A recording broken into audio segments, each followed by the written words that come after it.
Sometimes the things we think are worthless turn out to be the most precious gifts of all. Eli Mercer never imagined that inheriting a broken-down church would change his life forever. The single father was broke, working small jobs to keep food on the table for his 8-year-old daughter Luna. After a hard divorce left them with almost nothing, this old church seemed like another burden. The building had no heat, no water, and weeds growing through broken windows. People in town laughed at him. They called it a joke from God. But Eli saw something different. He saw a chance to give Luna the home she deserved. What he found underneath changed everything. Hidden beneath the church was a treasure worth $180 million. Art stolen from the Nazis and hidden by a brave priest during World War II. Now Eli had to protect this discovery from greedy people who wanted to take it away. Would this treasure save his family, or would it destroy the small town that had become their home? Before we jump back in, tell us where you're tuning in from, and if this story touches you, make sure you're subscribed because tomorrow I've saved something extra special for you. Eli Mercer had always believed that a man's worth wasn't measured by the size of his bank account, but by the strength of his character and the love he showed his family. That belief had been tested more than he cared to admit over the past 2 years. Standing in the parking lot of Cedar Falls Elementary, watching Luna skip toward him with her backpack bouncing against her small frame, he felt that familiar tightness in his chest, the weight of responsibility mixed with pure, overwhelming love. "Daddy!" Luna called out, her dark hair catching the afternoon sunlight. She clutched a piece of construction paper in her free hand, waving it like a flag of victory. "Look what I made!" Eli knelt down as she reached him, accepting the drawing with the reverence it deserved. Luna's artwork had always been special, but lately her pictures had taken on an almost mystical quality. This one showed a tall building with a cross on top, surrounded by what looked like angels with glowing halos. The detail was remarkable for an 8-year-old, tiny windows, carefully drawn stones, even small flowers growing around the base. "It's beautiful, sweetheart," he said, studying the intricate lines. "What made you think of this?" Luna shrugged in that carefree way children do when something feels natural to them. "I dreamed about it last night. There were people inside, but they were hiding. And there were pretty things buried underneath, like treasure." Eli felt a chill run down his spine, though he couldn't say why. Dreams were just dreams after all. But Luna had always been perceptive in ways that sometimes unnerved him. During the divorce proceedings, she'd drawn pictures of him and her together in a new house, long before he'd even considered the possibility of moving. Her mother, Rebecca, had called it wishful thinking. Eli preferred to think of it as hope. "Well, we should get going," he said, folding the picture carefully and tucking it into his work shirt pocket. "Mrs. Patterson is making meatloaf tonight, and you know how she gets when we're late for dinner." The boarding house where they'd been living for the past 6 months was clean and affordable, but it wasn't home. Mrs. Patterson, their elderly landlady, was kind enough, but Eli could see the way Luna's eyes lingered on other children's houses when they walked through the residential neighborhood houses with yards and swing sets and room for a little girl to run and play. As they drove through the center of Cedar Falls, Eli found himself thinking about the letter that had arrived 3 weeks ago. It had been forwarded through 2 previous addresses, worn and yellowed at the edges by the time it reached him. The return address had shown a law firm in Montana, and Eli had assumed it was another bill collector or legal notice from the divorce. Instead, it had contained news that seemed too strange to be real. His great-uncle Matthias, a man Eli barely remembered meeting once at a family reunion when he was Luna's age, had passed away and left him property. Not money, not stocks, not anything that could immediately solve their financial problems, but a church. An actual church building, complete with stained glass windows and a bell tower, located right here in Cedar Falls. The lawyer's letter had been formal but kind, explaining that Uncle Matthias had purchased the abandoned church 15 years ago with the intention of restoring it, but had never gotten around to the project. The building came with 2 acres of land on the outskirt of town, and while it needed significant repair work, it was structurally sound and could be renovated into a livable space. Eli had driven out to see it the day after receiving the letter, leaving Luna with Mrs. Patterson while he investigated this unexpected inheritance. The sight of St. Mary's of the Prairie had taken his breath away, not because of its beauty, but because of how completely it had been reclaimed by nature. Ivy covered most of the exterior walls, weeds grew through cracks in the front steps, and several of the stained glass windows had been boarded over with plywood. The locals he'd spoken to at the hardware store had been polite but skeptical. "That old place has been empty since before I was born," the clerk had told him. "Good luck getting water and electricity connected out there. The county's been trying to get someone to tear it down for years."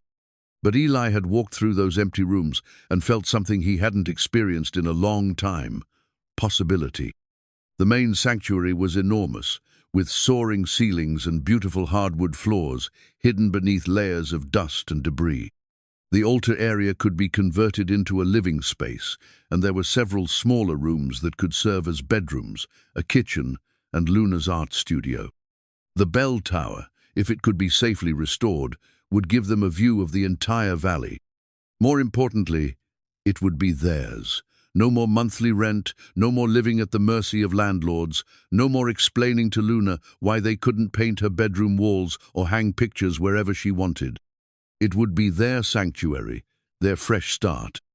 Now, 3 weeks later, Eli had made his decision. His savings account held exactly $847, his truck needed new brakes, and Luna's school supplies for the coming year would cost at least $200. By any reasonable measure, taking on a renovation project was financial suicide, but reasonable measures hadn't gotten him very far lately. "Daddy, can we drive by the church again?" Luna asked from her car seat, as if she'd been reading his thoughts. "How did you know I was thinking about that?" Luna grinned, revealing the gap where her front tooth had fallen out the week before. "You get that look on your face, like you're solving a puzzle." Eli had shown her the church the previous weekend, and she'd reacted with the same excitement she usually reserved for Christmas morning. She'd run from room to room, calling out observations and suggestions, her voice echoing in the empty spaces. "This could be my bedroom, and this could be your workshop, and we could put a garden right here where the flowers used to be." The church sat at the end of a gravel road, surrounded by oak trees that had grown wild and untamed. As they pulled up to the building, Eli felt that same mixture of excitement and terror that had gripped him on his first visit. The structure was massive, easily 4 times the size of any place they'd ever lived. The stone foundation looked solid, and the roof, while missing several shingles, appeared to be keeping most of the weather out. Luna was out of the truck before Eli had even turned off the engine, running toward the front entrance with her arms spread wide. "It's even prettier than I remembered." Eli followed more cautiously, pulling the heavy key from his pocket. Uncle Matthias's lawyer had explained that the building had been properly secured and winterized, but that didn't make it any less daunting. As the front door swung open, the familiar smell of old wood and forgotten time washed over them. The afternoon light filtering through the remaining stained glass windows painted rainbow patterns on the floor, and Luna immediately began chasing the colored shapes, giggling as they moved with the shifting sun. Eli walked slowly through the space, his trained eye cataloging the work that would need to be done. The electrical system would need to be completely rewired. Plumbing would have to be installed. The floors would need refinishing, the walls required fresh plaster, and every single window would need attention. But underneath all the obvious problems, he could see the bones of something beautiful. The craftsmanship in the woodwork was exquisite hand-carved details that modern builders couldn't replicate if they tried. The proportions of the room created natural acoustics that made even whispered conversations carry clearly. This wasn't just a building, it was a work of art. "Look, Daddy," Luna called from the altar area. She was kneeling next to a section of floor where several boards had warped and separated, creating gaps between them. "There's something down there." Eli knelt beside her, peering through the opening. In the dim space beneath the floorboards, he could just make out what looked like carved stone, possibly the foundation of an even older structure that had once occupied this site. Probably just the old basement, he said, though something about the stonework looked deliberately crafted rather than simply functional. We'll explore more when we move in. When are we going to move in? Luna asked, her eyes bright with anticipation. Eli looked around the enormous empty space and felt the weight of the decision settling on his shoulders. Moving here would mean leaving their safety net, such as it was. Mrs. Patterson's boarding house might not be ideal, but it was warm and dry and required no additional investment. The church represented a huge gamble with resources he couldn't afford to lose. But as he watched Luna twirl in a shaft of colored sunlight, her laughter echoing off the high ceilings, Eli realized the decision had already been made. She deserved more than a rented room and shared bathrooms. She deserved a place where she could grow and dream and create art without worrying about disturbing the neighbors. 2 weeks, he heard himself saying. We'll move in 2 weeks, right before school starts. Luna threw her arms around his waist, squeezing tight. This is going to be the best home ever. As they locked up the church and drove back toward town, Eli found himself mentally calculating costs and timelines. His construction experience would help with much of the renovation work, and he could probably convince a few of his buddies to help with the major projects in exchange for beer and pizza. The utilities would be expensive to connect, but once they were established, the monthly costs would be far less than rent. The sun was setting behind them as they reached the main part of Cedar Falls, painting the sky in shades of orange and pink that reminded Eli of Luna's latest artwork. Tomorrow, he would call the utility companies and start the process of bringing the church back to life. Tonight, he would tuck his daughter into her temporary bed and dream about the home they were going to build together in that beautiful, broken-down sanctuary at the end of the gravel road. 2 weeks later, Eli stood in the sanctuary of St. Mary's of the Prairie, surrounded by boxes, tools, and the organized chaos of a major life change.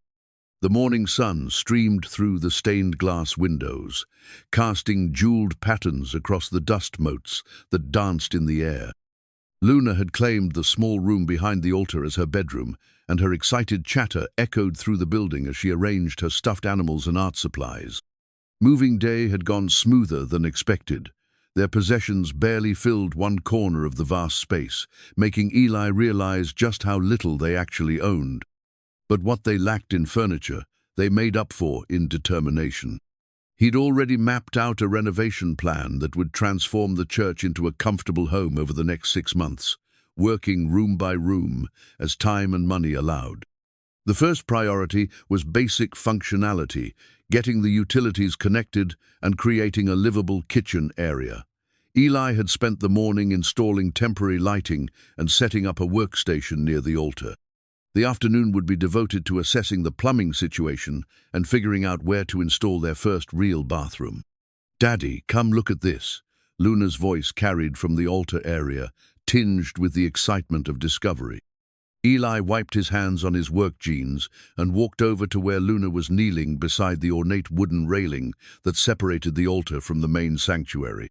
She was running her small fingers along the carved details, tracing the intricate patterns with obvious delight. "These carvings are so pretty," she said. "But look, this part moves." She pressed on a section of the railing, and Eli heard a distinct creaking sound. The wood shifted slightly under her touch, revealing a gap that hadn't been visible before. Eli knelt beside her, examining the area more closely. What he'd assumed was decorative carving was actually a cleverly designed panel that could be moved aside. "That's interesting," he murmured, working his fingers into the gap. "It looks like it was made to be removable." With gentle pressure, the panel slid to one side, revealing a small cavity behind it. Inside, wrapped in what looked like oiled cloth, was a bundle of papers and a small tarnished key. Luna's eyes widened. "It's like a real treasure hunt." Eli carefully extracted the bundle, his heart racing with unexpected excitement. The oiled cloth had protected the papers from moisture and decay, though they were obviously very old. As he unwrapped them, several documents became visible, what looked like letters written in a flowing script, a hand-drawn map of some kind. and a single photograph showing a man in clerical robes standing in front of the church. But it was the letter on top that caught his attention. Written in English in the same careful script, it was dated 1943 and began with words that sent a chill down his spine. To whoever finds this record, know that what lies beneath this sacred ground represents both a great treasure and a great responsibility. "What does it say, Daddy?" Luna asked, leaning against his shoulder to peer at the letter. Eli read silently for a moment, his mind struggling to process what he was seeing. The letter was signed by Father Andreas Kozlowski and appeared to be some kind of confession or testimony. It spoke of precious items entrusted to my care, and the tunnels that connect all three hiding places, and artwork that must be preserved for future generations. "It's a letter from the priest who used to work here," Eli said carefully, not wanting to build up Luna's expectations with information he didn't fully understand. "He mentions hiding some things underground." Luna immediately began scanning the floor around the altar. "Maybe that's what I saw through the broken boards that first day." Eli folded the letter carefully and tucked it into his shirt pocket, along with the key. The other documents would require more careful examination, but right now he was more interested in the loose floorboard Luna had discovered weeks ago. They moved to the area where several boards had separated, creating gaps wide enough to peer through. In the daylight, Eli could see more clearly what lay beneath definitely worked stone, arranged in what looked like deliberate patterns rather than simple foundation work. "Hand me that flashlight from the toolbox," he said to Luna. The beam of light revealed even more intriguing details. The stonework extended beyond what they could see through the gaps, suggesting a much larger underground structure. And there, just visible at the edge of the light's reach, was what looked like a wooden door set into the stone wall. Eli sat back on his heels, feeling a mixture of excitement and apprehension. Whatever Father Kozlowski had hidden down there had been deliberately concealed and carefully protected. The letter suggested it was valuable, possibly even historically significant, but it also represented a complication he hadn't anticipated when he'd decided to renovate the church. "Are we going to open it?" Luna asked, her voice filled with the kind of breathless anticipation usually reserved for Christmas morning. "Not today," Eli said, though every instinct told him to pry up those floorboards immediately. "We need to be careful. If there really is something important down there, we want to handle it properly." But even as he spoke, he was mentally calculating how difficult it would be to remove the damaged boards. They needed to be replaced anyway as part of the renovation, and his curiosity was building to an almost unbearable level. Luna seemed to accept his caution with surprising maturity. "Can I draw the letter while you think about it? Sometimes drawing helps me understand things better." "That's a wonderful idea," Eli said, grateful for her patience. "Why don't you set up at that table over there, and I'll look at these other papers." As Luna arranged her art supplies, Eli spread the remaining documents on a nearby work surface. The map appeared to show the layout of the church and surrounding grounds, but with additional markings that didn't correspond to any structures he could see above ground. There were 3 locations marked with small crosses, connected by what looked like tunnels or pathways. The photograph showed a tall, serious-looking man in his 40s or 50s, wearing the black robes and white collar of a Catholic priest. His face was kind but determined, with the look of someone carrying a heavy responsibility. On the back, someone had written, "Father Andreas Kozlowski, 1943, in the same careful script as the letter. The remaining papers appeared to be in Latin, with occasional words in what might have been Polish or German. Eli's high school Spanish was barely adequate for reading restaurant menus, let alone translating wartime documents in foreign languages. But one thing was becoming clear. Whatever Father Kozlowski had hidden beneath the church was connected to World War II and involved enough risk that he'd felt the need to leave detailed records and hiding places. The letter mentioned artwork and spoke of preserving things for future generations, suggesting cultural rather than personal treasure. Eli looked around the sanctuary, seeing it with new eyes. What had seemed like a simple restoration project now felt like an archaeological expedition. Every board, every stone, every carefully crafted detail might be hiding clues to a mystery that had been waiting 75 years for someone to solve. "Daddy, look!" Luna held up her drawing, and Eli felt his breath catch. She'd somehow captured not just the text of the letter, but the feeling of it, the sense of urgency and secrecy. Her artistic interpretation showed the church with ghostly figures moving beneath it, carrying bundles and boxes through underground passages. "How did you know to draw it like that?" he asked. Luna shrugged, the same casual gesture she always made when her intuitive leaps surprised the adults around her. "It just felt right, like the letter was telling me a story about people who needed help." Eli folded the documents carefully and placed them in his toolbox for safekeeping.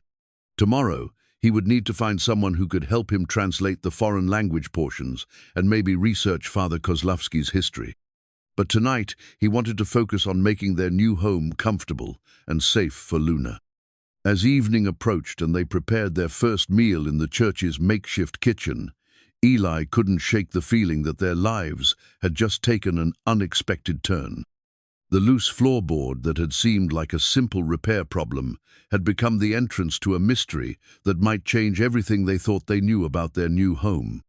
And somewhere beneath their feet, Father Kozlowski's secret waited in the darkness, patient as a prayer.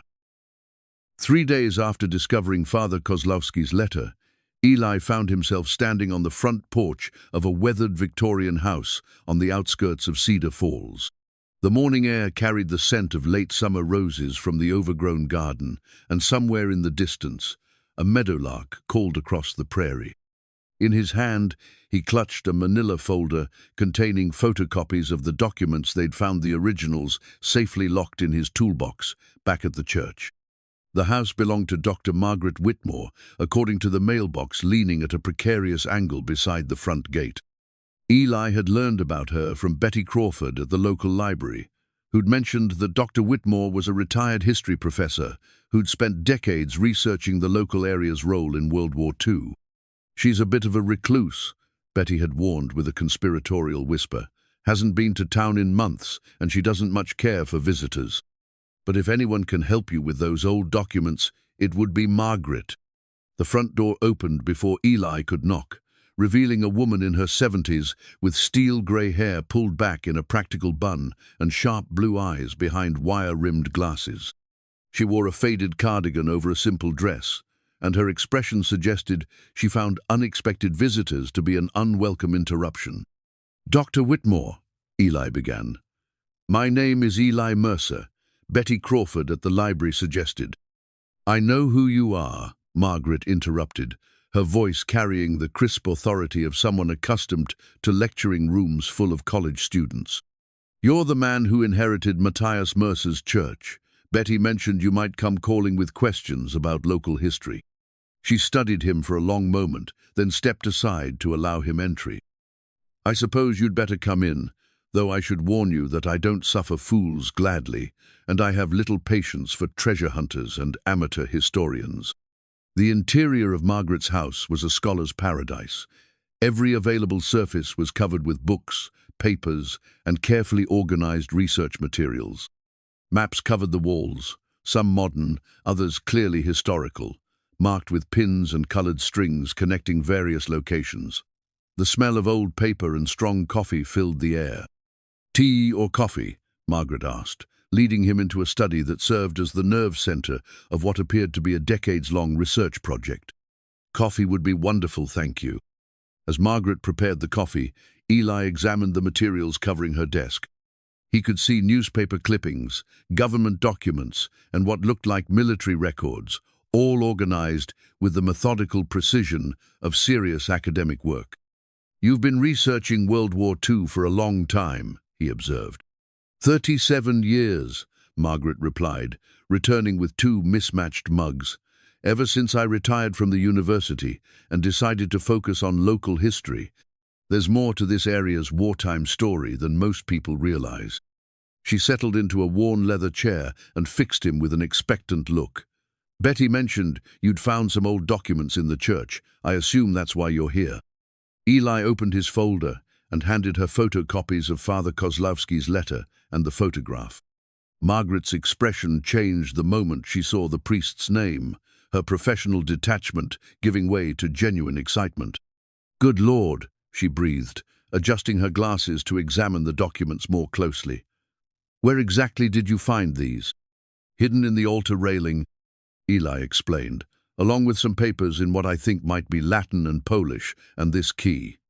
He showed her the tarnished brass key they'd discovered with the documents. Margaret was already reaching for a thick file from her desk. "Father Andreas Kozlowski," she said, opening the file to reveal dozens of documents and photographs. "I've been trying to piece together his story for 20 years. He's mentioned in several wartime reports, but most of the official records were lost or classified." She pulled out a photograph that made Eli's heart skip. It showed the same priest from their discovered photo, but this time he was standing with a group of other men in front of what looked like a train station. The caption, written in Margaret's careful handwriting, read, "Father Kozlowski with members of Underground Railroad, estimated 1,943. "Underground Railroad?" Eli asked. "Not the kind you're thinking of," Margaret explained, her voice taking on the animated tone of someone discussing a favorite subject. "During World War II, there was an extensive network of people helping Jewish refugees and valuable cultural artifacts escape from Nazi-occupied Europe. Father Kozlowski was one of the key figures in this area."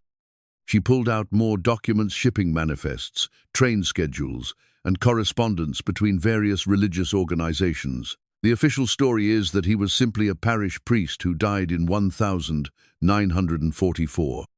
But I've found evidence suggesting he was much more than that. Margaret spread several documents across the coffee table between them. "Look at these shipping records. Between 1942 and 1944, unusual amounts of cargo were routed through the Cedar Falls rail, station cargo that was supposed to continue on to larger cities, but somehow never arrived at its destinations." Eli studied the records, trying to understand their significance. "You think Father Kozlowski was intercepting shipments?" "I think he was part of a network that rescued artwork and cultural treasures from Nazi theft and destruction," Margaret said. "The Germans were systematically looting museums and private collections across occupied Europe. Millions of pieces of artwork, manuscripts, and religious artifacts were stolen or destroyed." She showed him a map of the local area with red pins marking various locations. "I've documented at least 12 instances of cargo going missing between here and the next major rail hub. The pattern suggests someone with inside knowledge was systematically redirecting specific shipments." "And you think those shipments ended up at the church?" Margaret leaned back in her chair, her eyes bright with the excitement of a researcher on the verge of a major discovery. "I think Father Kozlowski was running a preservation operation, hiding valuable cultural artifacts until the war ended and they could be returned to their rightful owners or institutions." She gestured to the key Eli had brought. "That looks like it might fit a safety deposit box or secure storage container. And if your letter mentions multiple hiding places connected by tunnels, we might be looking at a much larger operation than I ever imagined." Eli felt a growing sense of both excitement and responsibility.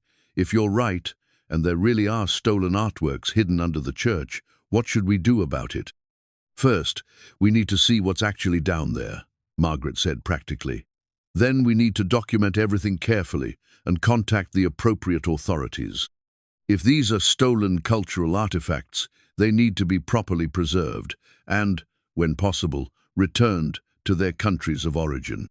She paused, studying his face carefully. "This isn't going to be simple, Mr. Mercer.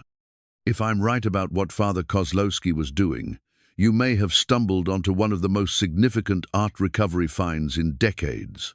Are you prepared for that kind of attention and responsibility?" Eli thought about Luna, safely at home working on her latest drawing, and about the quiet life he'd hoped to build in their converted church.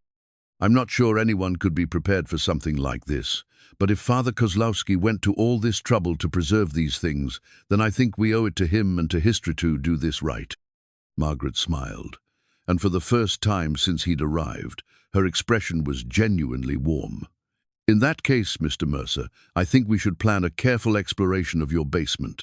But first, let me show you what else I've discovered about our mysterious priest." The next morning brought an unexpected visitor to the church. Eli was working on installing new electrical outlets in what would become their kitchen when he heard a car pulling up the gravel drive. Through the window, he watched a young woman emerge from a compact car, carrying a laptop bag and camera equipment.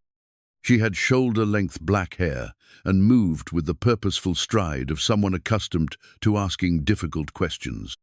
Luna looked up from her art table, where she'd been working on a detailed drawing of the church's interior. "Someone's here, Daddy." "I see that, sweetheart." Eli wiped his hands on a rag and walked to the front entrance, curious about who would be visiting their remote location. The woman was examining the church's exterior with obvious professional interest, taking photographs and making notes in a small notebook. When she saw Eli approaching, she offered a confident smile and extended her hand. "Mr. Mercer, I'm Sarah Chen from the Tribune. I cover investigative stories for the regional edition. I understand you've made some interesting discoveries here." Eli felt a sinking sensation in his stomach. "I'm not sure what you mean." Sarah's smile suggested she was accustomed to evasive responses. "Dr. Margaret Whitmore is an old friend of mine from graduate school. She called me yesterday with a rather fascinating story about World War II artifacts and underground tunnels. I specialize in stories involving art theft and cultural heritage recovery." "Dr. Whitmore called you?" Eli tried to keep the irritation out of his voice.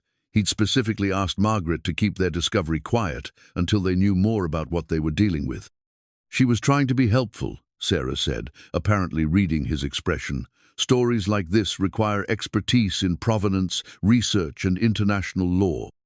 If you've actually discovered Nazi-looted art, you're going to need professional assistance navigating the legal and political complications." Luna appeared at Eli's elbow, studying their visitor with open curiosity. "Are you here about the treasure?" Sarah knelt down to Luna's eye level, her professional demeanor softening. "I'm here to learn about your discoveries and maybe help your dad figure out the best way to handle whatever you've found." "What's your name?" "Luna. I'm the one who found the secret panel." Luna's pride in her discovery was evident, "and I drew pictures of the letters before we even opened it. Want to see?" Before Eli could intervene, Luna was leading Sarah into the church, chattering about hidden doors and underground passages and the priest who used to live there. Sarah followed with obvious interest, asking gentle questions and genuinely listening to Luna's answers. "She's quite perceptive," Sarah said to Eli as they entered the sanctuary. "Children often notice details that adults miss." The church's interior clearly impressed Sarah. She moved through the space with the same careful attention she'd shown outside, taking notes and photographs while respecting the obvious renovation work in progress. "This is remarkable architecture," she said, examining the carved wooden details around the altar. "How much do you know about the building's history?" "More than I did a week ago," Eli admitted. "Dr. Whitmore has been sharing her research about Father Kozlowski and the wartime activities in this area." Sarah nodded. "Margaret's work is meticulous. If she thinks you've found something significant, it's worth taking seriously." She paused beside the area where Luna had discovered the loose floorboards. "Is this where you believe the entrance is located?" "We haven't actually opened it yet," Eli said. "I wanted to understand more about what we might be dealing with before we disturbed anything." "That's very wise." Sarah knelt beside the damaged floorboards, examining them without touching. "If there are cultural artifacts down there, proper documentation from the beginning will be crucial for any future legal proceedings." She looked up at Eli with an expression that was both reassuring and serious. "I want you to know that I'm not here to sensationalize this story or cause problems for your family. But if Margaret is right about what Father Kozlowski was doing, this could be one of the most important art recovery stories of the decade." Eli found himself studying Sarah's face, trying to gauge her motives. What exactly do you think we're dealing with? Sarah stood and brushed dust from her jeans. Based on Margaret's research and what I know about similar cases, Father Kozlowski was likely part of a broader network of people working to save cultural treasures from Nazi destruction. The systematic looting of artwork and cultural artifacts was one of the lesser-known atrocities of the war. She pulled out her phone and showed Eli several photographs of recovered paintings. These pieces were found in a salt mine in Austria in 1945. They'd been hidden by museum curators and private citizens who risked their lives to preserve them. Similar discoveries have been made all over Europe and North America. Luna had wandered over to listen, and she studied the photographs with obvious fascination. "Those are really beautiful. Did the bad people try to steal them?"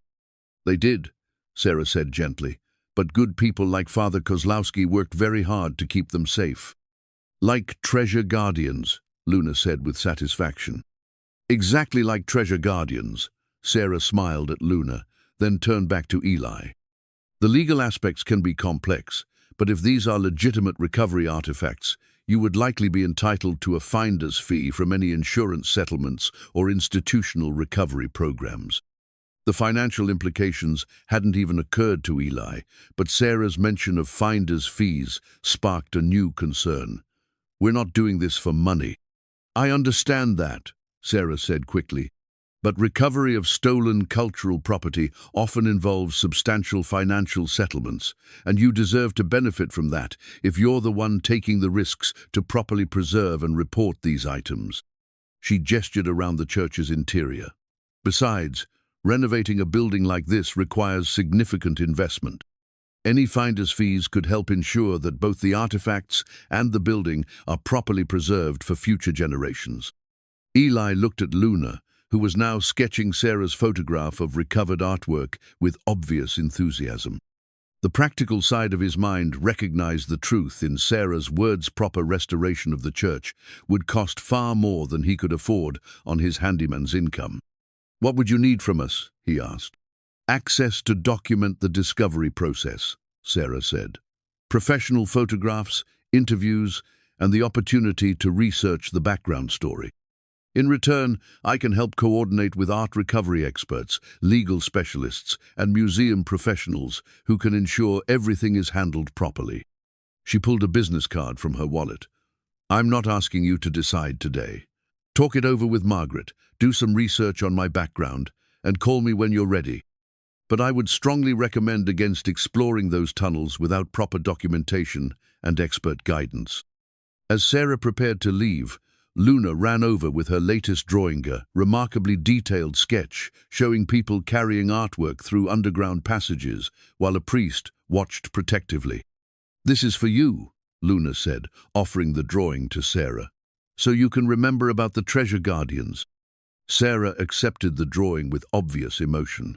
"Thank you, Luna. This is beautiful, and it will help me remember why this story is so important." After Sarah's car disappeared down the gravel road, Eli and Luna stood together in the sanctuary, both lost in thought. "I like her," Luna said finally. "She understands about keeping treasures safe." Eli nodded, though his feelings were more complicated. Sarah seemed genuine and professional, but her involvement would mean their quiet renovation project was about to become something much more public and complex. "What do you think, sweetheart? Are we ready to be treasure guardians like Father Kozlowski?" Luna grinned and ran toward the loose floorboards. "I think we've been ready since the day we moved in. The treasure was just waiting for us to be brave enough to find it." 1 week later, Eli stood in the sanctuary of the church, holding a crowbar, flanked by Margaret Whitmore and Sarah Chen, all three of them staring at the loose floorboards that had started this entire adventure. Luna sat cross-legged nearby, sketching the scene with her usual intense concentration. The morning light streaming through the stained glass windows seemed particularly bright, as if the building itself was eager to reveal its secrets. "Are you sure about this?" Margaret asked for the third time, clutching her research journal against her chest. "Once we open this, There's no going back to the simple renovation project you originally planned. Eli tested the weight of the crowbar in his hands. Over the past week, they'd done extensive research and preparation. Sarah had connected them with Dr. James Morrison, a museum specialist who'd advised them on proper documentation procedures. Margaret had translated the Latin portions of Father Kozlowski's letter, revealing references to the sacred trust and 3 sanctuaries connected by ancient paths. Most importantly, they'd contacted the appropriate authorities. The FBI's art crime team had been notified, though Agent Patricia Wells had explained that without concrete evidence of stolen property, they couldn't take official action. The State Historical Society was similarly interested but unable to provide resources for what might turn out to be an empty basement. "We've done everything right," Eli said, more to reassure himself than the others. "We've documented the discovery, contacted the experts, and we have witnesses present.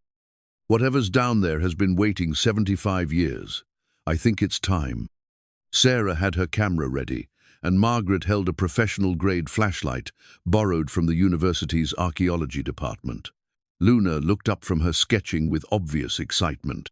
"The picture in my head shows a staircase," she said matter-of-factly, "stone steps going down, with wooden boxes stacked along the walls." The adults exchanged glances.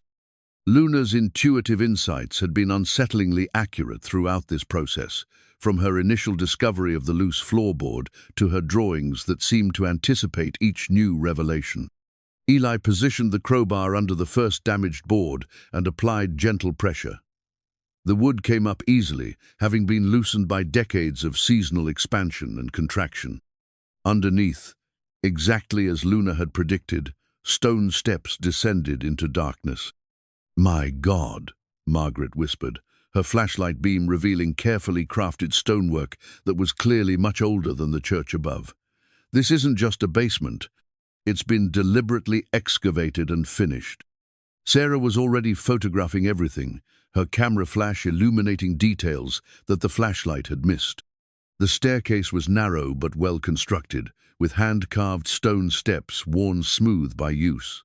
Along the walls, iron brackets suggested there had once been torches or lanterns to light the way. The stonework is consistent with late 1800s construction, Margaret observed, running her fingers along the wall. But these modifications, the brackets, the smooth finish on the steps, those look more recent. Luna abandoned her sketching and moved to the edge of the opening. "There's something down there. I can feel it waiting for us." Eli went first, testing each step carefully before putting his full weight on it. The air below was cool and dry, suggesting good ventilation despite the enclosed space. As his eyes adjusted to the darkness, he could make out the outline of a larger chamber at the bottom of the stairs. Margaret followed, her flashlight beam dancing ahead of them. "The construction is remarkable. Someone put considerable effort into making this space both secure and habitable." Sarah came next, continuing to document everything with her camera. When they reached the bottom, all 3 stood in amazed silence. The chamber was larger than the sanctuary above, with arched stone ceilings and carefully mortared walls. But it was the contents that took their breath away.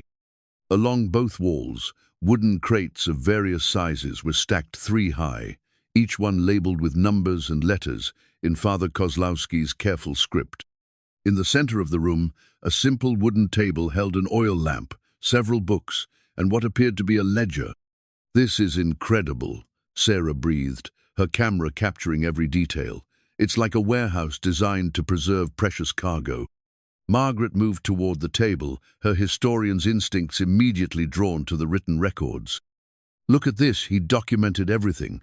She opened the ledger carefully, revealing page after page of meticulous entries. Item descriptions, dates received, condition notes, even sketches of some pieces. Eli examined the nearest crate, noting the careful construction and the way it had been sealed to protect its contents from moisture and pests. The label read, "Florence Cathedral Rescued Items March, 1943. His hands shook slightly as he realized the implications. "Should we open one?" he asked. Not yet, Margaret said, still absorbed in the ledger. Let's document everything first, then choose one crate to open as a test case. She looked up from the book, her eyes bright with excitement. According to these records, this chamber contains artifacts from dozens of European museums and private collections. Paintings, sculptures, manuscripts, religious artifacts. It's like an entire museum collection in storage. Sarah had moved to the far end of the chamber, where her flashlight beam had revealed something that made her gasp. There's more back here, another passage. Indeed, at the back of the chamber, a stone archway led to what appeared to be a tunnel stretching into darkness. Father Kozlowski's map had indicated multiple connected spaces, and it seemed his documentation had been accurate. Luna's voice echoed from above. "Are you finding the treasure?" "We're finding something amazing, sweetheart," Eli called back, "just like you predicted." Margaret had continued reading the ledger, and her expression was becoming increasingly serious. "This is more complex than we realized. Father Kozlowski wasn't just hiding these items, she was part of an organized network. Look at these entries. Received from Contact 7 Rome, forwarded via Underground Station 3, awaiting transport to Final Sanctuary. She showed them a page containing what appeared to be coded references and contact information. He was running a sophisticated operation with multiple secure locations and communication channels. This church was apparently one station in a much larger preservation network. Eli felt the weight of responsibility settling on his shoulders, which means whatever's in these crates, it was meant to be temporary storage. People were risking their lives to save these things, expecting them to eventually reach safe, permanent homes. And instead, they've been waiting here for 75 years, Sarah added quietly. They spent another hour documenting the chamber, photographing each crate, and recording Margaret's translations of the ledger entries. The scope of the collection was staggering artwork from across Europe, representing centuries of cultural heritage that would have been lost forever without Father Kozlowski's intervention.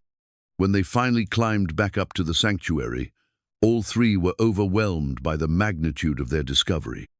Luna looked up from her sketching, which now showed the underground chamber in remarkable detail, despite never having seen it. "Did you find the special box?" she asked. "What special box, honey?" Eli asked, though he was learning to take Luna's insights seriously. Luna pointed to her drawing, which showed a small ornate box sitting apart from the other crates. "The one with the angels carved on it. That's the most important one." Margaret and Sarah exchanged glances. In all their excitement about the larger collection, they hadn't specifically looked for anything matching that description. "I think," Margaret said slowly, "we need to make another trip down there. Your daughter may have noticed something we missed." As evening approached and they prepared to secure the opening for the night, Eli realized that their lives had fundamentally changed. They were no longer just a father and daughter renovating an old church. They had become the guardians of one of the most significant art recovery discoveries in modern history. And somewhere in that chamber below, Father Kozlowski's carefully preserved treasures waited to fulfill their destiny to return beauty and culture to a world that had almost lost them forever. The next morning brought unwelcome visitors. Eli was preparing coffee in their makeshift kitchen when he heard the sound of multiple vehicles pulling up the gravel drive. Through the window, he watched 3 black SUVs park in front of the church, disgorging a collection of men in expensive suits who moved with the predatory confidence of people accustomed to getting what they wanted. "Luna, go to your room and stay there until I come get you," Eli said quietly, his protective instincts immediately on high alert. The lead man knocked on the church door with unnecessary force, 3 sharp raps that echoed through the sanctuary like gunshots. When Eli opened the door, he was confronted by a tall, silver-haired man in his 60s, wearing a suit that probably cost more than Eli's truck. "Mr. Mercer," the man said without preamble, "my name is Richard Blackwood. I represent certain interests that have become aware of your recent discoveries." Eli kept his hand on the door, ready to slam it shut if necessary. "I'm not sure what you're talking about." Blackwood's smile was as cold as his eyes. "Please don't insult my intelligence. We know about the chamber beneath this building and the items stored there. We're prepared to make you a very generous offer for the contents." "The contents aren't mine to sell," Eli said firmly. "They belong to museums and families who had them stolen during the war." "Legally speaking, that's debatable," said a younger man who'd stepped up beside Blackwood. "I'm David Sterling, Mr. Blackwood's attorney. Possession laws regarding wartime artifacts are complex, and your position as property owner gives you substantial rights." Blackwood pulled out a leather portfolio and extracted a check, holding it where Eli could see the amount. $5 million, Mr. Mercer. More money than a man like you will see in 3 lifetimes. All you have to do is allow my team to remove the items from your property. No questions asked, no complications with government bureaucrats or international law. Eli stared at the check, his mind reeling. $5 million would solve every financial problem he'd ever had, provide Luna with the best education money could buy, and set them up for life. But something in Blackwood's manner, the casual arrogance, the assumption that everyone had a price, made his skin crawl. "How did you even know about this?" Eli asked. Sterling answered with obvious satisfaction. "Word travels quickly in certain circles when significant art discoveries are made. We have contacts throughout the recovery community. And if I refuse your offer?" Blackwood's expression hardened. "That would be unfortunate for everyone involved. The county has been trying to condemn this property for years due to safety concerns. A few phone calls to the right officials, citing structural instability or environmental hazards, could make your living situation here quite uncomfortable." The threat was delivered with the smooth confidence of someone who'd used similar tactics many times before. Eli felt anger rising in his chest, but he forced himself to remain calm. "I'll need time to consider your offer," he said. "Of course," Blackwood replied, though his tone suggested time was a luxury Eli shouldn't expect to have much of. "We'll return tomorrow for your answer. I trust you'll make the right decision for your family's future." After the SUVs disappeared down the gravel road, Eli found Luna sitting on her bed, hugging her favorite stuffed elephant. Her eyes were wide with the kind of fear children get when they sense adult trouble beyond their understanding. "Are those bad men going to take our treasure?" she asked. Eli sat beside her and pulled her close. "I won't let anyone hurt you or take what doesn't belong to them, but we might need some help." His first call was to Margaret Whitmore, who listened to his account of Blackwood's visit with growing alarm. "Richard Blackwood," she repeated. "I've heard that name before. He's connected to several private collectors who specialize in acquiring artwork of questionable provenance. If he's involved, this has become very dangerous very quickly. What should I do?" "Contact Sarah Chen immediately, and we need to get federal authorities involved. If Blackwood is willing to offer $5 million sight unseen, the actual value of that collection must be astronomical." His next call was to Sarah, who answered on the first ring despite the early hour. "Eli, what's wrong?" After he'd explained about Blackwood's visit, Sarah was silent for a long moment. "This is exactly what I was worried about. Word has definitely gotten out, and now you're dealing with people who have resources and connections you can't match. What would you advise?" "First, document everything: the visit, the threats, the check they offered. Second, we need to accelerate our timeline. If we can get federal agents involved and some of the artwork authenticated and publicized, it becomes much harder for people like Blackwood to simply make the problem disappear." That afternoon, Margaret and Sarah arrived together, along with Dr. Morrison from the museum and a new face agent, Patricia Wells, from the FBI's art crime team. Agent Wells was a compact woman in her 40s, with the no-nonsense demeanor of someone accustomed to dealing with high-stakes investigations. "Mr. Mercer," Agent Wells said after introductions, "Dr. Morrison has briefed me on your discoveries. Based on his initial assessment and the interest you're receiving from private parties, we believe this could be one of the most significant art recovery cases in recent history." They spent the afternoon in the underground chamber, with Agent Wells photographing everything while Dr. Morrison examined several crates.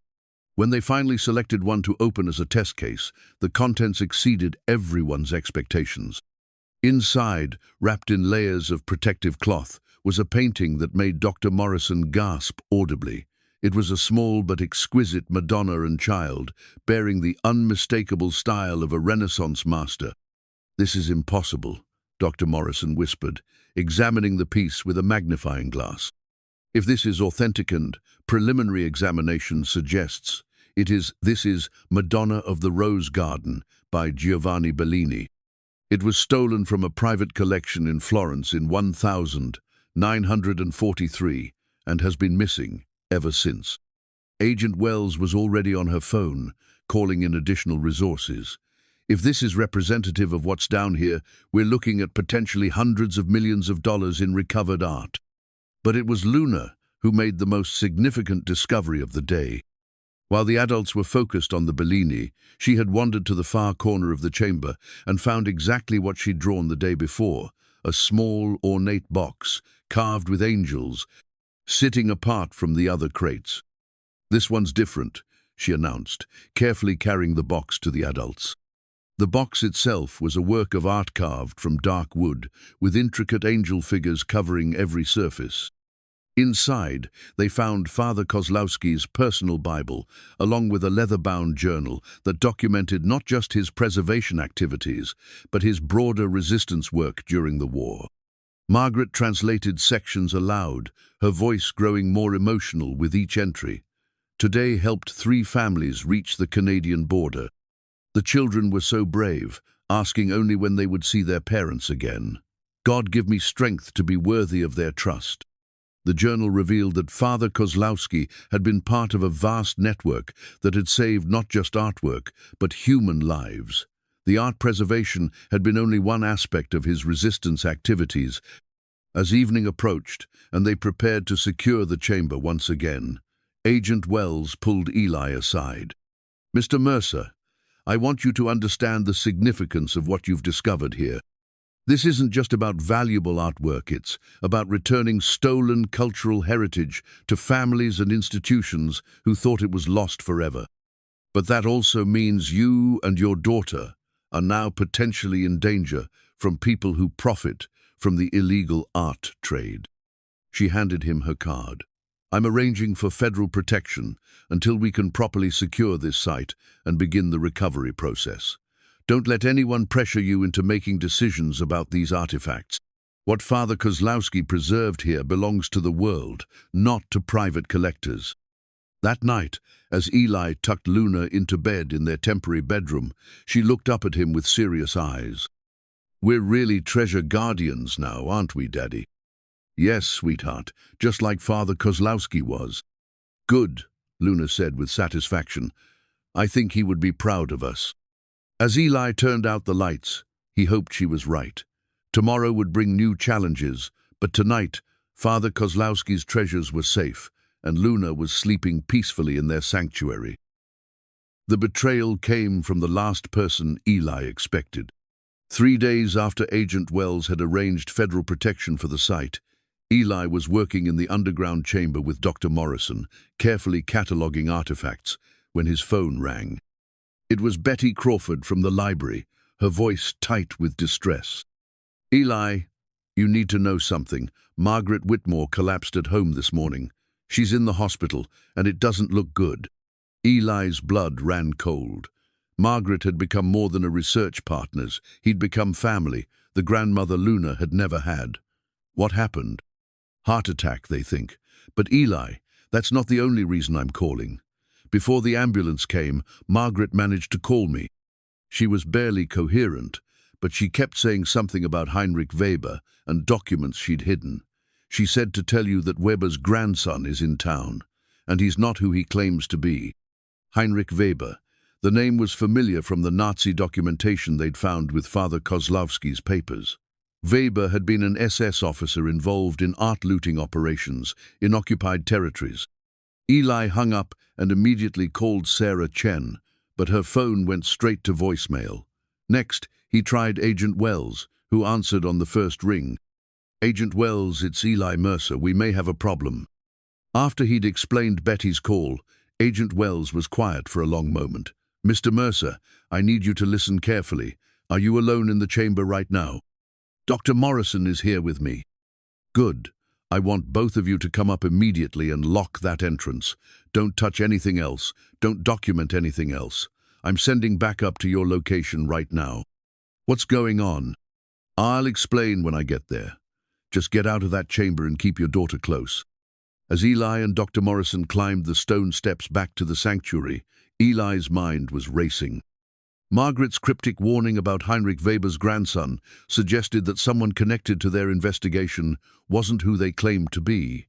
But who? Luna was at her art table when they emerged from the chamber, working on what had become an increasingly dark series of drawings. This latest sketch showed shadowy figures surrounding the church, with one figure standing inside, among the artifacts. "Luna, what made you draw this?" She looked up with troubled eyes. "Bad dreams. Someone who pretends to be good but really wants to hurt the treasure guardians." Before Eli could ask more questions, they heard vehicles approaching.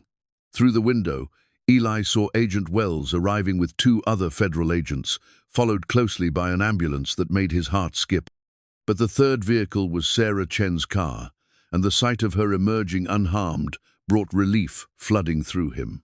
At least one person he'd trusted was exactly who she claimed to be. Agent Wells entered the church with her weapon drawn, her eyes scanning the interior with professional caution. "Where's Dr. Morrison?" "Right here," Dr. Morrison called from the kitchen area, where he'd been washing his hands.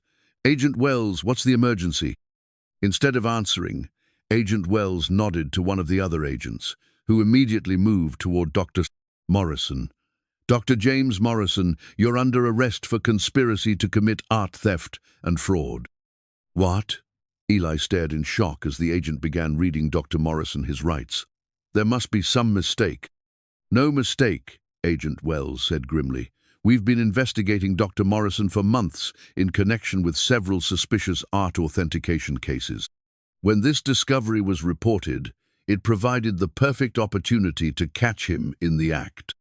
Dr. Morrison's expression shifted from confusion to something cold and calculating. "You have no proof of anything."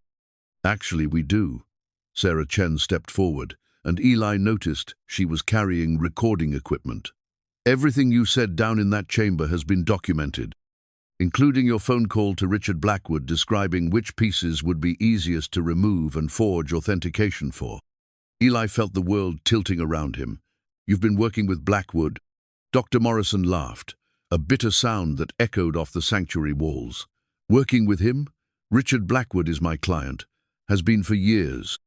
Do you have any idea how much money there is in discovering lost masterpieces, especially ones with convenient gaps in their provenance history? But you seem so concerned about proper documentation, about returning the pieces to their rightful owners."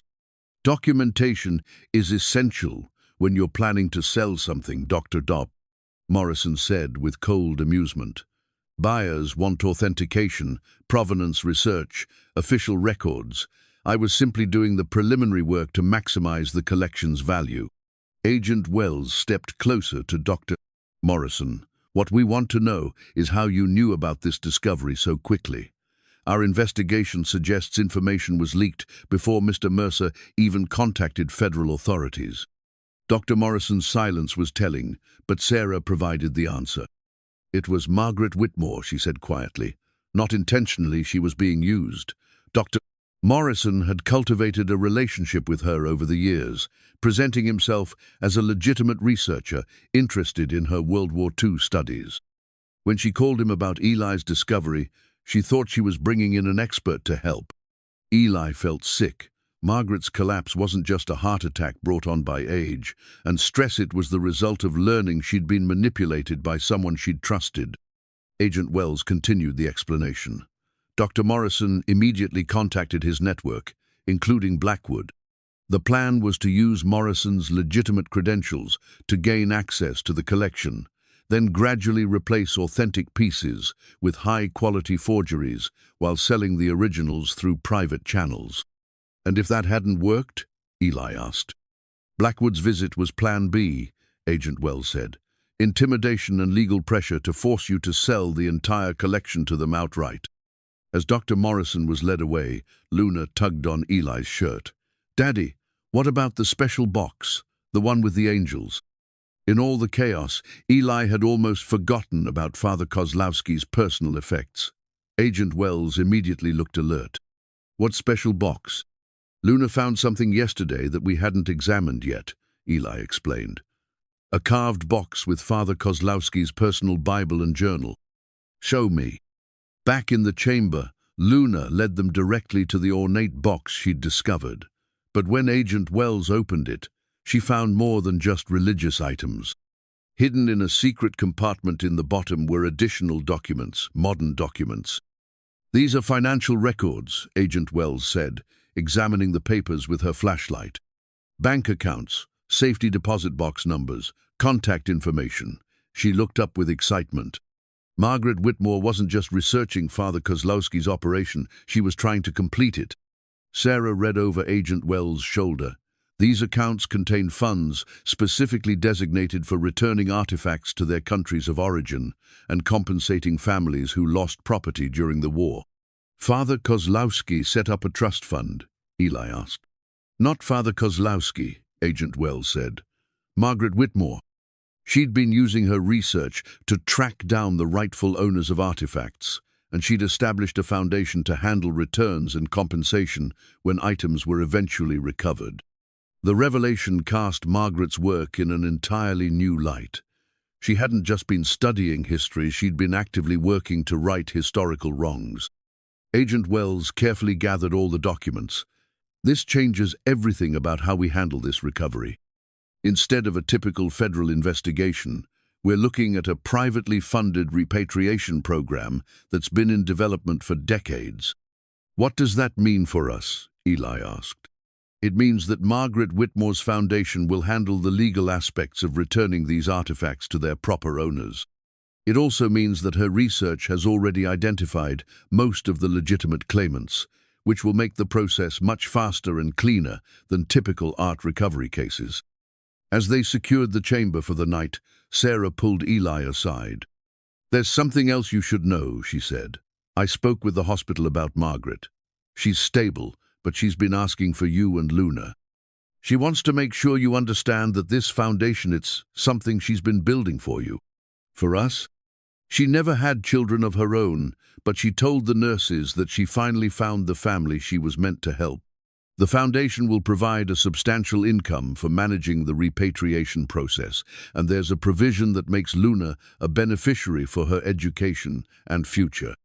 Eli looked around the sanctuary that had become their home and battlefield. Margaret really thought of everything. "She's been planning this for 30 years, Sarah said. She just needed the right people to help her complete it." That night, as Eli tucked Luna into bed, she looked up at him with serious eyes. "Is Dr. Morrison really a bad man?" "He made some very bad choices," Eli said carefully, "but the important thing is that the good people won and the treasures are safe." Luna nodded with satisfaction. "Father Kozlowski and Margaret are good treasure guardians. They picked us to help because they knew we would keep the treasures safe too." Looking at his daughter's trusting face, Eli realized she was right. They hadn't stumbled into this discovery by accident. They'd been chosen for it, by circumstances and people who'd spent their lives working to preserve what was precious and return what had been stolen. Margaret Whitmore looked smaller in the hospital bed, her usually sharp eyes clouded with medication and exhaustion. But when she saw Eli and Luna enter her room, her face brightened with a smile that reminded them both why they'd grown to love her so deeply. "My dear treasure guardians," she said, her voice weak but warm, "I hear you've had quite an adventure while I've been resting." Luna immediately climbed into the chair beside Margaret's bed, carefully placing her latest drawing on the blanket. It showed Margaret, Eli, and Luna standing together in front of the church, with ghostly figures of Father Kozlowski and other treasure guardians watching approvingly from the background. "The doctors say you're going to be okay," Luna announced with the matter-of-fact confidence of childhood. "And I drew this to help you remember why you need to get better." Margaret studied the drawing with obvious emotion. "It's beautiful, sweetheart, And yes, I'm going to get better because we still have work to do." She turned to Eli, her expression becoming more serious. "Agent Wells briefed me on Dr. Morrison's arrest. I feel responsible for bringing that man into our circle." "You couldn't have known," Eli said gently. "He fooled everyone, including federal investigators." "Perhaps, but it taught me something important about trust and verification." Margaret reached for a folder on her bedside table. "Which is why I asked you both to come here today. There are things you need to know about the Foundation and about what happens next." Over the next hour, Margaret explained the full scope of what she'd been building for 3 decades. The Margaret Whitmore Foundation for Cultural Repatriation wasn't just about returning stolen artwork, it was about healing historical wounds and reconnecting families with their lost heritage. The foundation currently holds accounts worth over $12 million, Margaret explained. "Money I've saved and invested specifically for this purpose." When artifacts are returned to their rightful owners or institutions, the foundation provides funding for proper conservation, display, and educational programs. She showed them a thick folder containing research on specific pieces from Father Kozlowski's collection. "I've already identified the families or institutions that should receive most of these items. Some will go to major museums, others to small community centers, and several pieces will be returned to families who thought their heritage was lost forever."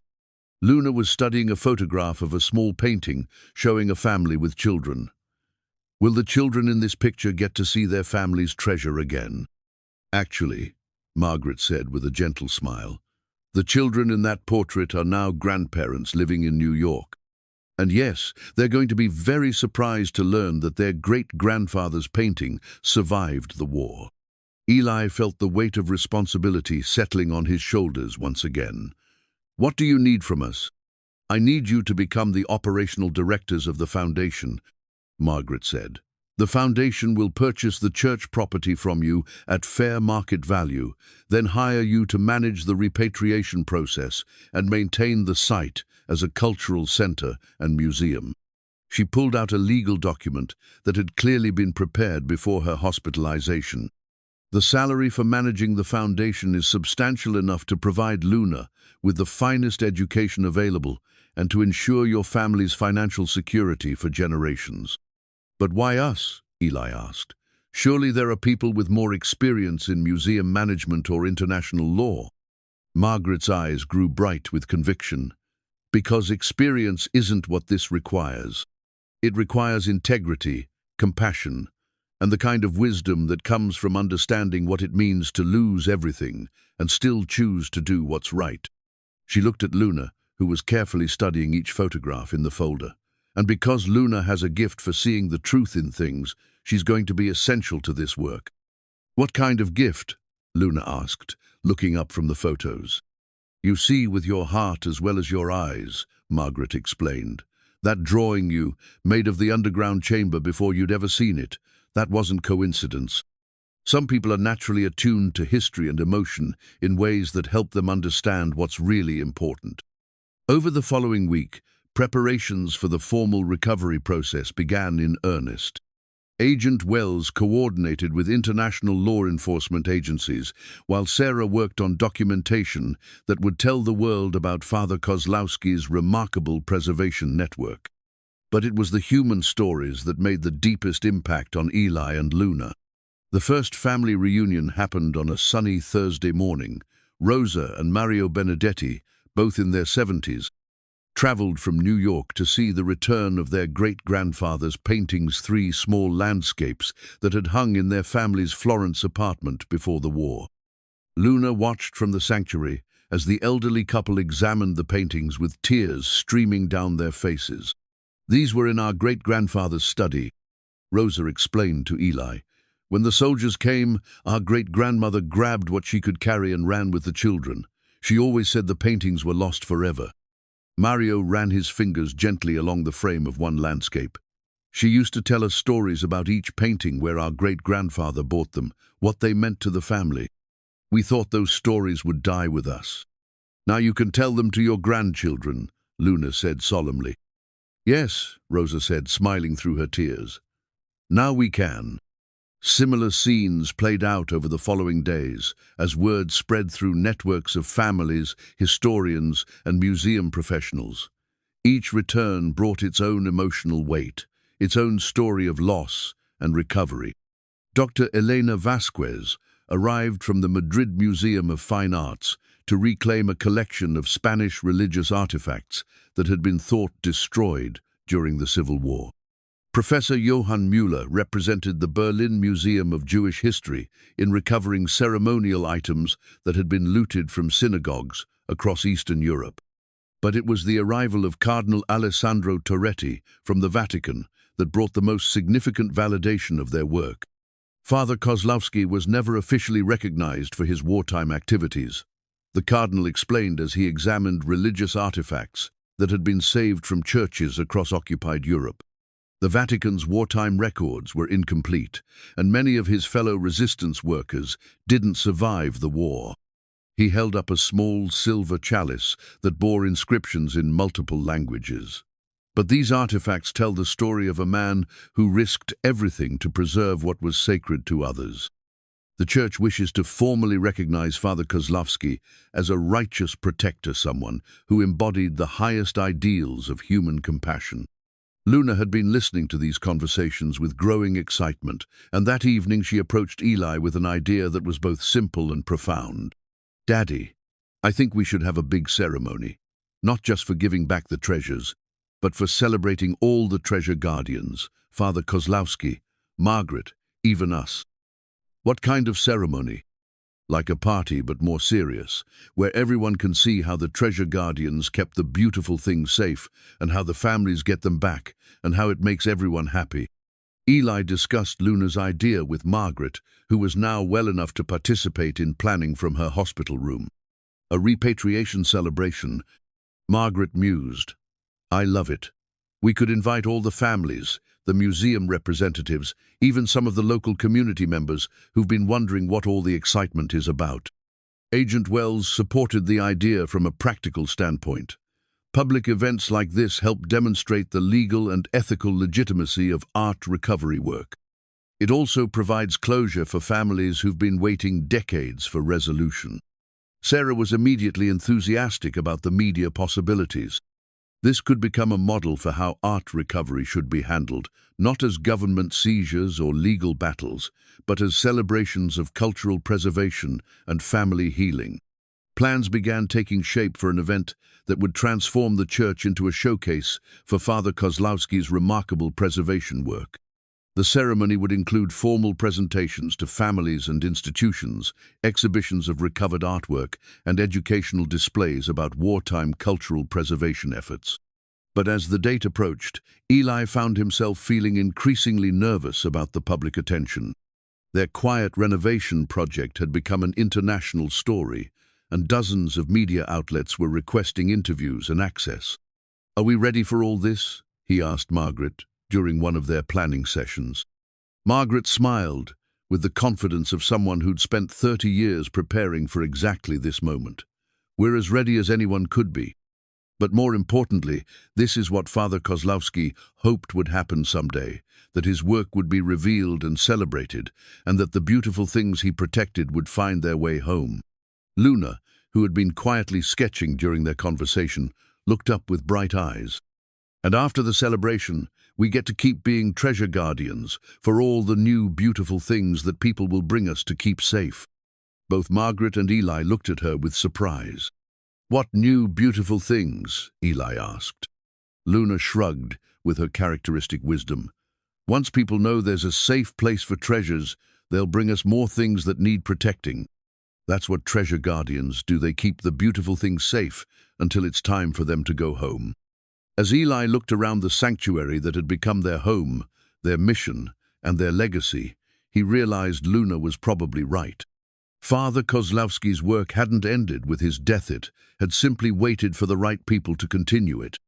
And now, with Margaret's foundation providing the resources and structure, with Luna's intuitive understanding of what needed protecting, and with a community of families and institutions who trusted them to do the right thing, they were ready to become the next generation of treasure guardians. The morning of the Repatriation celebration dawned clear and bright, with autumn sunlight streaming through the church's restored stained glass windows. Eli stood in the sanctuary, now transformed into an exhibition space, and marveled at how much their lives had changed in just 2 months. The walls were lined with carefully mounted displays, showing Father Kozlowski's preserved artifacts alongside documentation of their original owners and historical significance. Professional museum lighting illuminated each piece, while plaques in multiple languages told the stories of families, institutions, and communities who had lost these treasures to war and were now welcoming them home. Luna moved through the displays with obvious pride, checking each one with the careful attention of someone who understood the importance of getting every detail right. She wore her best dresser, simple blue cotton, that Margaret had insisted on buying for the occasion, and carried a folder containing the speech she'd written about treasure guardians. "Everything looks perfect, sweetheart," Eli said, adjusting his tie for what felt like the 100th time. The dark suit was borrowed from Sarah's boyfriend, a newspaper editor who was covering the event, and Eli still wasn't entirely comfortable with the formal attire. "Not perfect yet," Luna said seriously. She walked to the altar area, where the centerpiece of the exhibition waited under a silk covering. "We haven't unveiled the special one." The special one was Caravaggio's The Taking of Christ, the painting that had been worth more than all the other recovered pieces combined. Its authentication had sent shockwaves through the international art world, not just because of its monetary value, but because it completed a collection that had been scattered across multiple continents for 75 years. Margaret arrived in a wheelchair pushed by one of her nurses, looking elegant in a dark green dress that matched her sharp eyes. Her recovery had been remarkable, fueled by determination to see Father Kozlowski's work properly celebrated. "The families are starting to arrive," she announced, her voice carrying the excitement of someone witnessing the culmination of a life's work. Through the windows, Eli could see cars and buses pulling up the gravel drive. The first arrivals were the Benedetti family from New York, followed by Professor Muller from Berlin and Dr. Vasquez from Madrid. But there were others, 2 people, whose stories Eli was only beginning to understand. Sarah Chen emerged from the kitchen area, where she'd been coordinating media coverage, her camera equipment slung over one shoulder. The Vatican delegation just arrived, along with representatives from 6 different countries. This is going to be the most significant art recovery event in modern history. Cardinal Toretti entered the sanctuary with the measured dignity of his office, accompanied by 2 younger priests who moved with obvious reverence for their surroundings. The cardinal's presence lent an air of formal recognition to the proceedings that elevated them beyond simple artifact returns. "Mr. Mercer," the cardinal said, approaching with extended hands, "on behalf of the Church, I want to express our deepest gratitude for your family's stewardship of Father Kozlowski's legacy." Agent Wells appeared at Eli's shoulder, wearing a dark suit that made her look more like a diplomat than a federal law enforcement officer. "We're ready to begin whenever you are." The authentication experts are set up in the side room. The legal representatives have all their documentation ready, and the media pool is positioned where they won't interfere with the family presentations. Eli looked around the sanctuary, now filled with more than 60 people representing multiple countries, languages, and decades of loss and hope. The weight of responsibility felt enormous, but Luna's confident smile reminded him that they were simply completing work that had begun long before they arrived. "Ladies and gentlemen," Eli began, his voice carrying clearly through the sanctuary's natural acoustics, "welcome to St. Mary's of the Prairie, and welcome to a celebration that has been 75 years in the making." The formal presentations began with the smaller, more personal items, family photographs, jewelry, and documents that had been preserved alongside the major artwork. Each return was accompanied by tears, laughter, and stories that connected the present moment to memories that had been preserved through decades of separation.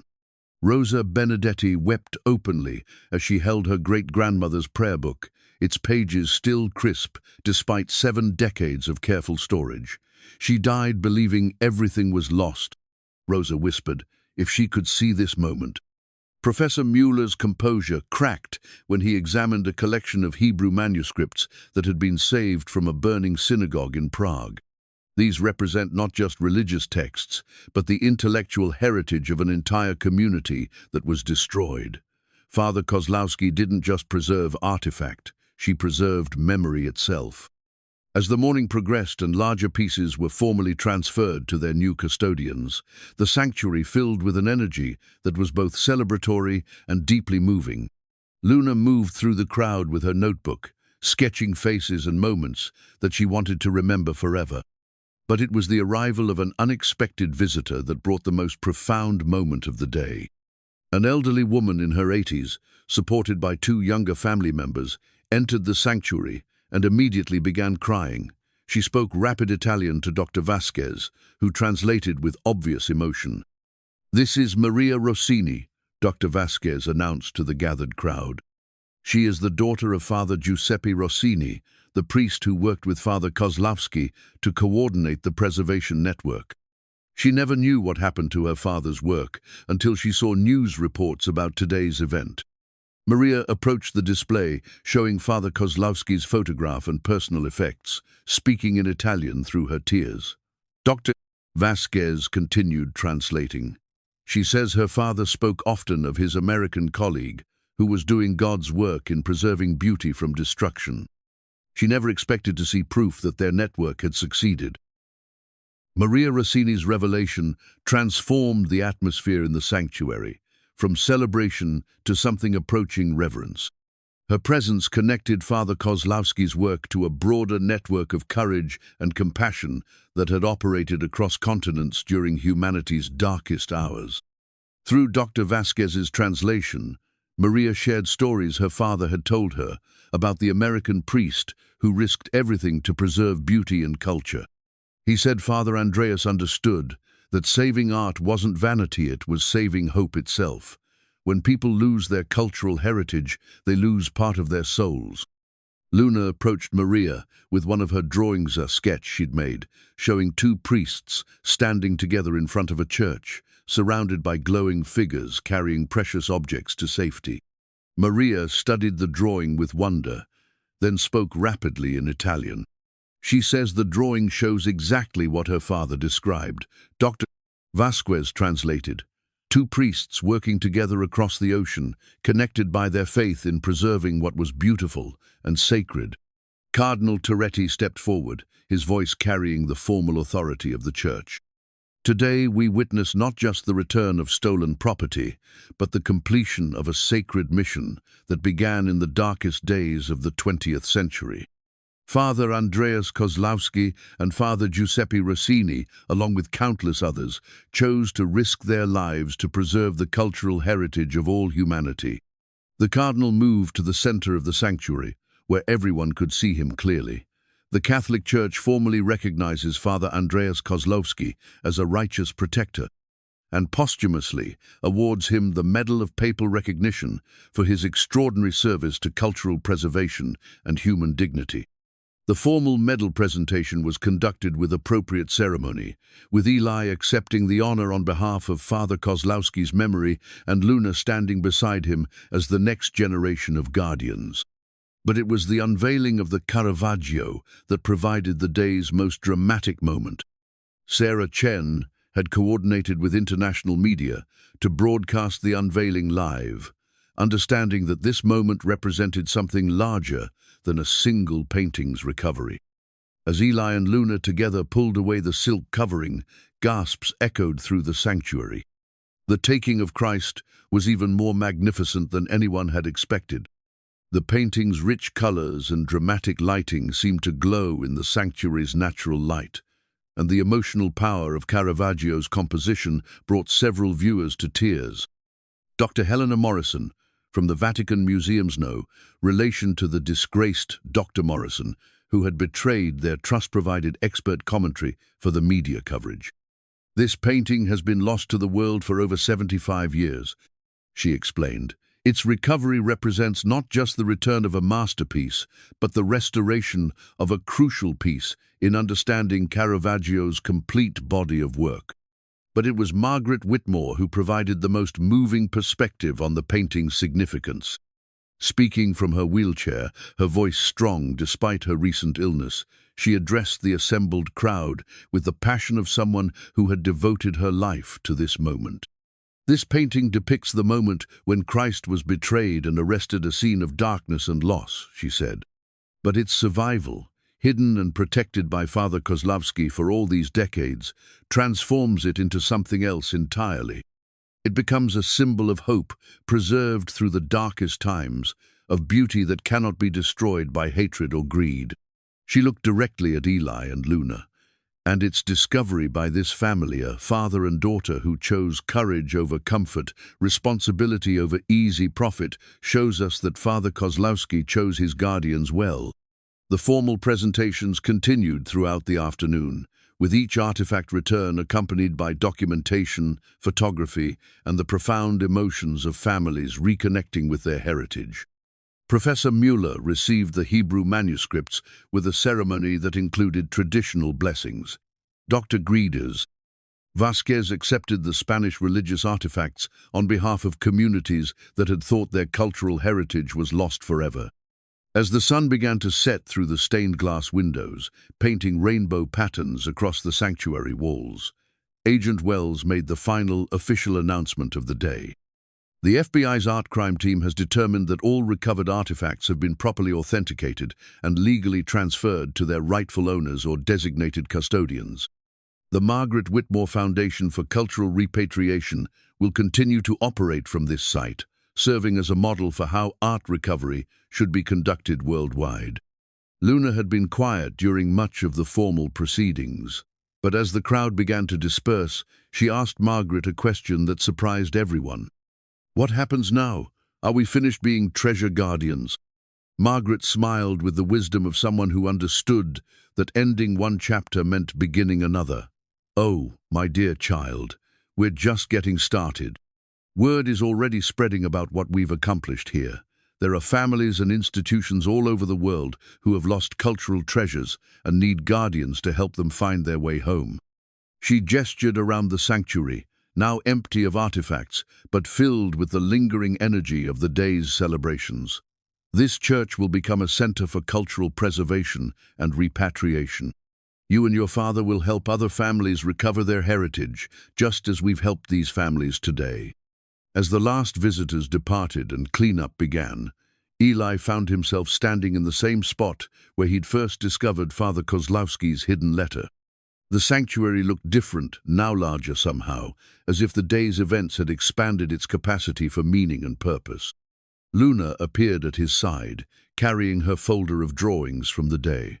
"Daddy, I think Father Kozlowski would be happy with what we did." "I think you're right, sweetheart. And I think Margaret is right too. There are going to be more treasures that need guardians." Eli looked down at his daughter's trusting face and realized that she was probably right about that as well. Their lives had been forever changed by the discovery beneath their feet, but more than that, they had been given a purpose that would define their future for years to come. They were no longer just a father and daughter renovating an old church.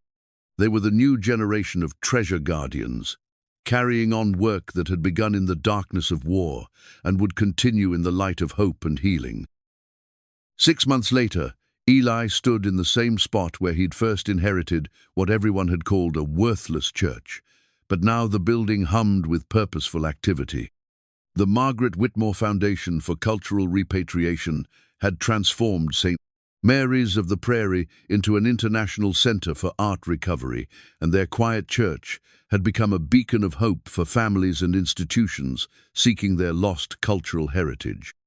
The sanctuary had been beautifully restored, with professional museum lighting illuminating rotating displays of recovered artifacts awaiting return to their owners. The wooden pews had been replaced with comfortable seating areas where visitors could learn about Father Kozlowski's preservation network and the ongoing work of cultural repatriation. Luna's art studio occupied the bell tower, which had been safely restored and now provided her with a panoramic view of the prairie that stretched to the horizon. Her drawings had evolved from simple sketches to sophisticated documentation tools that helped researchers understand the emotional and historical context of recovered items. Museums and universities regularly requested her artistic interpretations of cultural artifacts, recognizing her unique ability to see beyond surface details to deeper meanings. Margaret Whitmore had recovered fully from her heart attack and now lived in a comfortable apartment adjacent to the church, serving as the foundation's director emeritus, while Eli handled daily operations. Her presence provided continuity and wisdom, while her research library had become an essential resource for art recovery specialists worldwide. "Another success story," Margaret announced, entering Eli's office with a letter bearing Italian postmarks. "The Rossini family has confirmed that the 3 paintings we returned last month have been installed in a memorial museum honoring Father Giuseppe's resistance work." Eli looked up from the case files spread across his desk, each one representing a family or institution seeking help in recovering lost cultural property. The foundation now handled dozens of cases simultaneously, working with international law enforcement, museum professionals, and legal experts to reunite artifacts with their rightful owners. "That brings our total to 47 successful returns," Eli said with satisfaction, "and we have 32 active cases in various stages of investigation." The Foundation's success had attracted attention from unexpected quarters. The United Nations had invited Margaret to serve on a committee developing international protocols for cultural heritage protection. Sarah Chen had won a Pulitzer Prize for her series of articles documenting the Foundation's work, bringing worldwide attention to the ongoing problem of stolen cultural property. But perhaps most importantly, other communities had begun establishing similar preservation centers, using the Cedar Falls model as a template for handling art recovery and cultural repatriation with dignity and respect for all parties involved. "Luna, lunch is ready." Eli called toward the bell tower, where his daughter spent most afternoons working on her latest projector, comprehensive illustrated history of Father Kozlowski's network that would be published by Oxford University Press. Luna appeared at the top of the spiral staircase, her hair longer now, and her face showing the confidence that came from knowing her work mattered to people around the world. At 9 years old, she had become the Foundation's youngest consultant, with an uncanny ability to identify authentic pieces and understand their emotional significance to families. "I finished the drawing of the Warsaw Synagogue treasures," she announced, climbing down the stairs with careful attention to her safety. "And I think I know which family they belong to." She showed Eli a detailed sketch of ceremonial silver items that had been recovered from a bank vault in Switzerland. Alongside her drawing was a letter from elderly Holocaust survivors in New York who had provided descriptions of items lost when their family fled Poland in 1939. "The candlesticks have the same scratches that Mr. Goldman described," Luna explained, pointing to specific details in her drawing. "And see this dent in the wine cup. His grandfather made that when Luna was a little girl, just like he told us." Eli studied his daughter's work with continued amazement at her perceptive abilities. Her drawings consistently revealed details that helped confirm provenance and establish authentic connections between recovered items and their original owners. "We'll contact the Goldman family tomorrow," Eli said. "Another treasure going home." The afternoon brought a familiar ritual, the arrival of visitors seeking the Foundation's help. Today's guests were Dr. Doble, Yuki Tanaka from the Tokyo Museum of Art, and an elderly woman named Catherine Dubois, who had traveled from France with a story about family paintings lost during the German occupation. As Eli listened to Catherine's story told in halting English supplemented by gestures and tears, was reminded once again of why this work mattered so profoundly. Each recovered artifact represented not just monetary value or historical significance, but the restoration of family memory and cultural identity that had been severed by war and violence. "My grandmother hid the paintings in the church basement," Catherine explained. "When she returned after the war, the church was empty. Everyone assumed the paintings were destroyed. Luna had been listening quietly, but now she approached Catherine with one of her notebooks. "Can you draw what you remember about the paintings?" As Catherine sketched her childhood memories of her family's lost artwork, Luna made detailed notes and asked gentle questions that helped clarify important details. This process, combining personal memory with artistic documentation, had become one of the Foundation's most effective investigative tools. That evening, as Eli and Luna prepared dinner in their comfortable kitchen area, now professionally equipped thanks to the Foundation's resources, they reflected on how much their lives had changed since that first day when Luna had discovered the loose floorboard. "Do you ever miss the quiet life we used to have?" Eli asked as they set the table. Luna considered the question with her characteristic seriousness. "Sometimes I miss when it was just us and no one else knew about the treasures. But then I think about all the families who got their beautiful things back, and I remember that quiet isn't always the most important thing." She paused, looking around the sanctuary that had become their home and their mission. "Besides, Father Kozlowski and Margaret didn't choose us to have a quiet life. They chose us to be treasure guardians, and treasure guardians have to be brave enough to let the world know when beautiful things need protecting." As they sat down to eat, surrounded by the restored beauty of their church home and the evidence of meaningful work being done, Eli realized that Luna was absolutely right.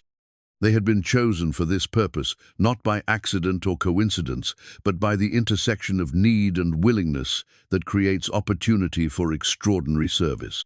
Outside their windows, the prairie stretched toward the horizon under a sunset sky that painted the stained glass windows in shades of gold and crimson. Somewhere out there, other families were searching for their lost heritage. Other communities were working to preserve what was precious and sacred. And here, in their converted church at the end of a gravel road, the newest generation of treasure guardians continued the work that Father Andreas Kozlowski had begun in the darkness of war-preserving beauty, restoring hope, and proving that sometimes the most worthless-looking gifts turn out to be the most precious treasures of all.